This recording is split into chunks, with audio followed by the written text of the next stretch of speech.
नमस्कार, बहुत स्वागत है आप सभी का एबीपी गंगा में। मैं हूं आपके साथ प्राची पाराशर। सुबह के 11 बज चुके हैं। वक्त है प्रदेश प्लस का। शुरुआत करेंगे कानपुर की खबर के साथ। नशे की हालत में सिपाही ने अपनी हनक दिखाई। बाबूपुरवा के हसनैन रोड पर जमकर सिपाही ने उत्पात मचाया है। आपको बता दें कि महिलाओं से भी अभद्रता का आरोप लगा है। बच्चों को लाठी मारी गई। नगर निगम के कर्मचारी को भी सिपाही ने थप्पड़ जड़ दिया। सिपाही आकाश राव की दबंगई का ये वीडियो वायरल हो रहा है, जिसकी तस्वीरें भी हम आपको दिखा रहे हैं।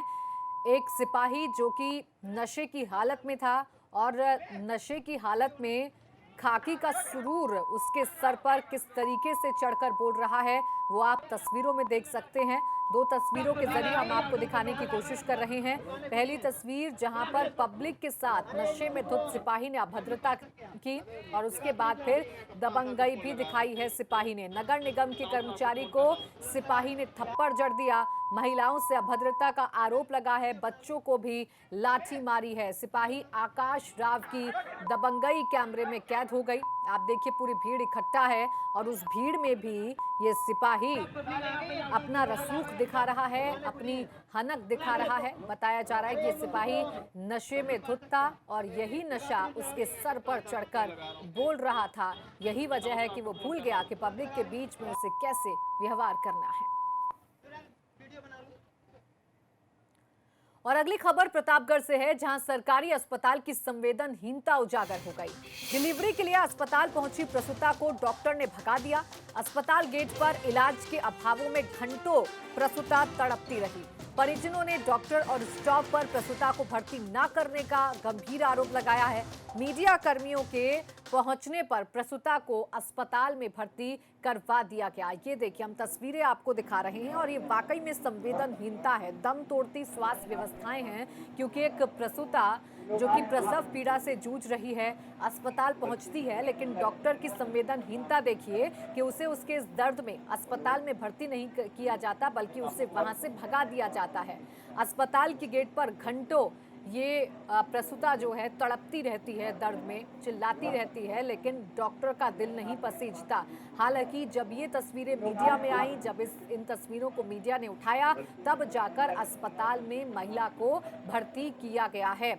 सवाल ये है कि सरकारी अस्पताल में होती इन संवेदनहीनता के लिए कौन जिम्मेदार है। सवाल ये है कि जब बड़े बड़े दावे किए जाते हैं सरकारी अस्पतालों में तमाम व्यवस्थाएं दुरुस्त होने के, तो फिर ऐसी तस्वीरें क्यों सामने आती हैं, जिसके बाद सवाल खड़े होने लगते हैं। और सुलभ हमारे संवाददाता जुड़ गए ज्यादा जानकारी के साथ। सुलभ, क्या ये पूरा मामला है, क्या वजह है जो प्रसूता दर्द में तड़पती रही और उसे डॉक्टर ने भर्ती तक नहीं किया? जी, बताना चाहूँगा, कल रात में प्रसूता अपने परिजनों, अपनी माँ के साथ जो है वो दर्द के दौरान जो है वो अस्पताल पहुंची। तो अस्पताल के कर्मचारियों ने उसको अंदर लेने से साफ मना कर दिया। वो घंटों जो है वहीं गेट पे जो है पड़ी रही, तड़पती रही। जब मीडिया कर्मियों को ये जानकारी मिली, जब मीडिया कर्मी वहाँ पहुंचे और उन्होंने खबर बनाई, तो उसको देखते हुए कर्मचारियों ने आनन फानन में उसको अंदर कर दिया। हालांकि जिम्मेदार हमेशा जो भी जिम्मेदार हैं इस घटना के, और साथ ही साथ इस कोविड कॉल में अस्पताल में जो भी कर्मचारी हैं, वो अक्सर ऐसा करते हैं, क्योंकि उनका साफ कहना रहता है कि कोविड काल में जब तक कोविड टेस्ट नहीं होगा तब तक हम किसी भी प्रसूता को वो अंदर नहीं लेंगे। हालांकि जिम्मेदारों से जब बात करी गई तो वो हमेशा मौन है, कुछ भी बोलने के लिए तैयार नहीं है और अपनी जिम्मेदारियों से पीछे हटने की बात। बिल्कुल, यही तो सवाल है कि ऐसे वक्त में जब तमाम व्यवस्थाएं दुरुस्त होनी चाहिए, तो ऐसी व्यवस्था क्यों नजर आती है। शुक्रिया आपका तमाम जानकारी के लिए सुलभ। बढ़ते आगे, खबर वाराणसी से है, जहां के बीएचयू का कोविड अस्पताल इस समय सवालों के घेरे में है। पहले तो यहां शवों की अदला बदली को लेकर विवाद गहराया। इसके बाद पिछले कुछ दिनों से कोरोना मरीजों की संदिग्ध मौत से प्रशासन सवालों के घेरे में है। आपको बता दें कि 23 अगस्त की रात को एक कोरोना मरीज ने यहां की चौथी मंजिल से कूदकर आत्महत्या कर ली। इसके बाद पिछले 2 दिनों से लापता एक युवक का शव अस्पताल के नॉन यूज्ड एरिया में मिला, जिसके बाद परिजनों ने जमकर हंगामा किया और अब मामले की जांच की जा रही है। तो ये आपको खबर बता दें, बीएचयू लगातार सवालों के घेरे में है और सवालों के घेरे में इसलिए है क्योंकि बीते कई दिनों से जो घटनाएं सामने आ रही हैं वो अव्यवस्थाओं को उजागर करती हैं। बीएचयू का सुपर स्पेशलिटी कॉम्प्लेक्स इन दिनों सवालों के घेरे में है। आप देखिए, इसी कॉम्प्लेक्स की बिल्डिंग से चौथी मंजिल से कूदकर एक युवक आत्महत्या करता है और बाद में उसके बारे में बयान सामने आता है कि युवक मानसिक तौर पर बीमार था। उसके बाद 2 दिनों से लापता युवक का, डाफी निवासी युवक का शव इसी बिल्डिंग से बरामद होता है और उसके बाद पूरे परिसर में हंगामे की स्थिति उत्पन्न हो जाती है। इसके बाद वाराणसी जिलाधिकारी ने बीएचयू प्रशासन से पूरे मामले की उच्च स्तरीय समिति से जांच कराकर रिपोर्ट प्रेषित करने की मांग की है और इसके साथ ही परिसर में सीसीटीवी कैमरों की स्थिति किस तरह की है इसका भी जवाब मांगा है। तो बीएचयू प्रशासन लगातार सवालों के घेरे में। अब ये देखना होगा कि आगे इंतज़ाम होते हैं या बिल्डिंग में हो रही मौतों का रहस्य ही बन जाता है। कैमरामैन विशेष के साथ नीतीश कुमार पांडे, एबीपी गंगा, वाराणसी। और अगली खबर आपको उन्नाव से बता दें, जहां भाई ने भाई को उतारा मौत के घाट। आपसी विवाद के बाद हुई कहासुनी और मारपीट, सर पर डंडा मारकर उतारा मौत के घाट। सूचना पर पहुंची पुलिस ने शव पोस्टमार्टम के लिए भेजा। आरोपी भाई मौके से हुआ फरार। 12 जगवर थाना क्षेत्र के रता रसूलपुर गांव का मामला है। आशीष गौड़ हमारे संवाददाता जुड़ गए ज्यादा जानकारी के साथ। आशीष, क्या अपडेट्स आपके पास? ये आपको बता दें, ये 12 सगवर थाना क्षेत्र का रता रसूलपुर गांव है, जहां 3 भाई रहते हैं, काली प्रसाद, ओम प्रकाश और पंचम। तीनों ने कल रात में जो है पहले तो शराब पीने के बाद किसी बात को लेकर इनमें आपस में कुछ विवाद हो गया और विवाद इतना बढ़ गया कि ओम प्रकाश और पंचम ने मिलकर काली प्रसाद के ऊपर सर से वार कर दिया, जिससे जो है काली प्रसाद की मौके पर ही मौत हो गई और मौत होने के बाद ओम प्रकाश और पंचम मौके से फरार हो गए। जी, शुक्रिया आपका तमाम जानकारी के लिए आशीष।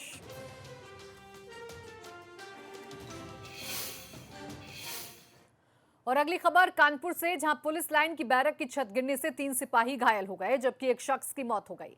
घायलों का इलाज रीजेंसी अस्पताल में चल रहा है। यह हादसा रात 8:30 बजे का है, जब पुलिस लाइन में सिपाही खाना खाने के बाद आराम कर रहे थे। तभी अचानक बैरक का छज्जा गिर गया, जिसमें कई सिपाही दब गए, जिसकी तस्वीरें हम आपको दिखा रहे हैं। पुलिस लाइन में बड़ा हादसा हुआ है और इस हादसे में एक सिपाही की मौत भी हो गई है, जबकि 3 सिपाही घायल हैं। बैरक की छत गिरने से यह हादसा हुआ, जिसमें एक सिपाही को अपनी जान गंवानी पड़ी, जबकि 3 सिपाही घायल हैं, ऐसी जानकारी मिल रही है। दरअसल खाना खाने के बाद जब सिपाही आराम कर रहे थे, उस वक्त ये हादसा हुआ है। कानपुर में एक दर्दनाक हादसा सामने आया है, जहां पर पुलिस लाइन में बनी बैरिक जो है वो अचानक से उसका जो बारामदा है वो पूरी तरह से गिर गया, जिसमें एक जो पुलिसकर्मी है उसकी दबने से मौत हो गई। तो वहीं जो 3 पुलिसकर्मी हैं जो यहां पर सो रहे थे, उनको घायल हो गए, जिनका निजी अस्पताल में इलाज चल रहा है। अगर पूरी घटना की बात की जाए तो ये आप सामने तस्वीरों में देखेंगे कि ये बैरिक का बाहरी हिस्सा है, क्योंकि यहाँ पर जो रहने वाले पुलिसकर्मी हैं उनकी संख्या ज़्यादा है, लिहाजा ये जो गैलरी का हिस्सा है, कैमरा सहयोगी से चाहूँगा कि थोड़ा सा आगे चल के दिखाएं। ये पूरा गैलरी का हिस्सा है।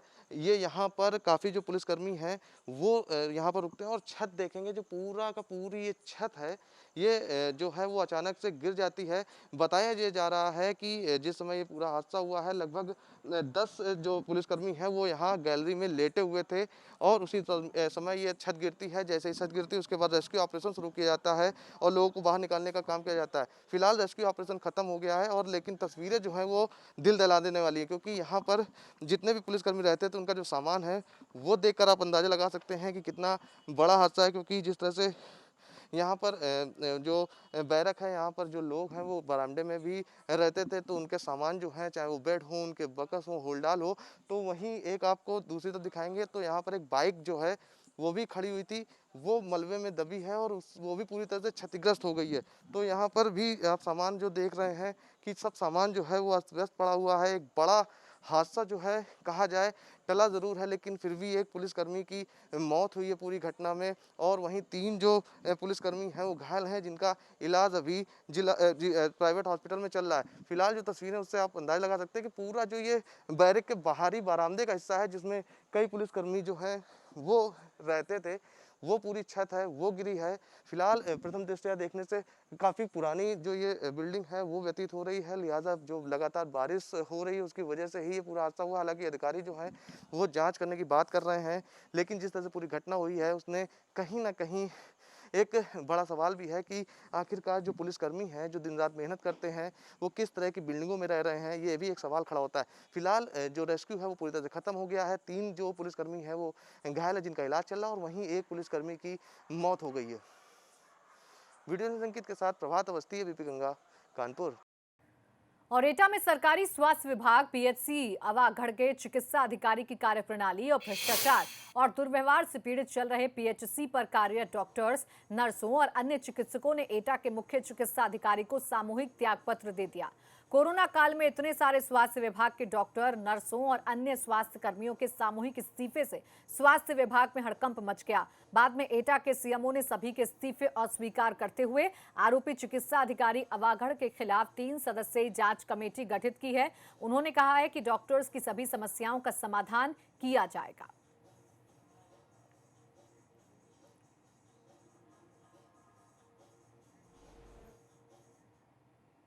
और यहां वक्त एक छोटे से ब्रेक का है, चल लौटेंगे।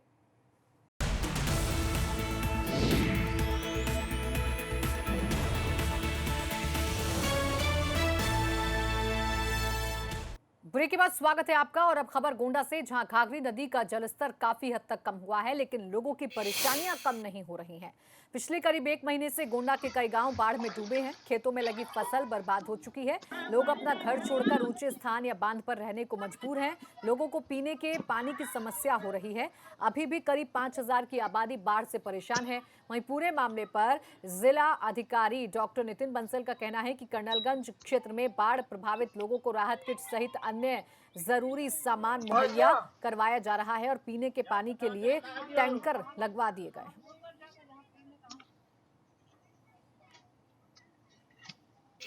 राहत किट बांटी जानी थी, राहत किट बांटी गई है, राहत सामग्री उनको दी जा चुकी है। उसके अतिरिक्त पानी पीने के लिए वहाँ पर टैंकर की व्यवस्था कराई गई है। सभी का मेडिकल परीक्षण कराया जा रहा है। पशुओं की भी जांच कराई जा रही है। वहाँ पर मेडिकल और पशु चिकित्सा अधिकारी के माध्यम से टीम हमारी तैनात हैं जो उनकी जाँच कर रही हैं। क्लोरीन की टैबलेट वहाँ पर दी जा रही है। पानी को उबाल कर और क्लोरीन की टैबलेट डाल के उनको पीने की सलाह दी गई है। वहीं महादेव की नगरी काशी में भी गंगा का उफान जारी है। गंगा के उफान में घाट किनारे के सभी मंदिर और दुकानें डूब चुकी हैं। किनारे के लोग डरे हुए हैं, नाविक बेरोजगार हैं। आपको बता दें कि कोरोना के लॉकडाउन ने पहले ही घाट किनारे के व्यवसाय को चौपट कर दिया था। अब गंगा का उफान कहर ढा रहा है। ऐसे में सभी को चिंता सता रही है कि अब आगे क्या होगा। आप तस्वीरें भी देखिए कि जो गंगा के घाट हैं वो डूब चुके हैं और जो घाट किनारे व्यवसाय था वो पूरी तरीके से चौपट हो गया है। पहले कोरोना की मार और अब बाढ़ का कहर लोगों को सता रहा है। महादेव की नगरी में मोक्षदायिनी रौद्र रूप में है। अब देखिए, हर ओर बढ़ा हुआ जल, घाटों की सीढ़ियों के ऊपर चढ़ा हुआ जल है।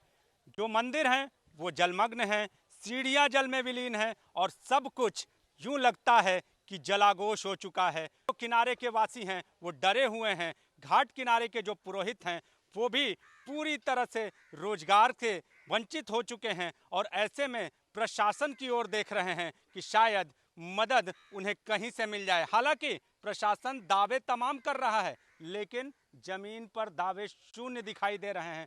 कहीं भी किसी तरह की कोई मदद दिखाई नहीं दे रही है। ऐसे में निराशा में जी रहे हैं लोग, भयभीत तो हैं ही। अब देखना ये होगा कि आगे क्या प्रशासन इनके मदद के सकारात्मक इंतजाम करता है या सिर्फ दावे ही करता है।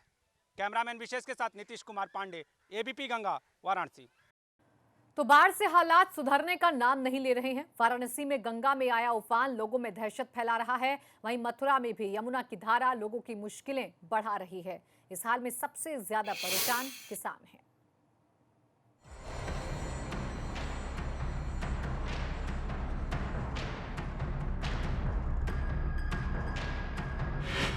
डूबे हुए किनारे, जलमग्न सीढ़ियां, कहीं मंदिर में घुसा पानी तो कहीं संकट में लोग। जी हां, ये वाराणसी है और ये दहशत का माहौल है। गंगा नदी में आए उफान से हालत ये है कि वाराणसी में गंगा का जलस्तर हर 2 घंटे में 1 सेंटीमीटर बढ़ रहा है। बढ़ते जलस्तर ने घाट के किनारों को तो अपने आगोश में ही ले लिया है। यहाँ आस्था कर्म से जुड़े सारे कामकाज को भी चौपट करके रख दिया है। वाराणसी में गंगा का उफान जारी है और आप हमारे पीछे देख सकते हैं हर ओर गंगा का बढ़ा हुआ जलस्तर। जो किनारे हैं वो भी जलमग्न हो चुके हैं, सीढ़ियां जल में विलीन हैं, मंदिर जलाघोष हैं और हर ओर गंगा का जल ही जल आपको दिखाई देगा। तो पूरी तरह से दहशत में है काशी।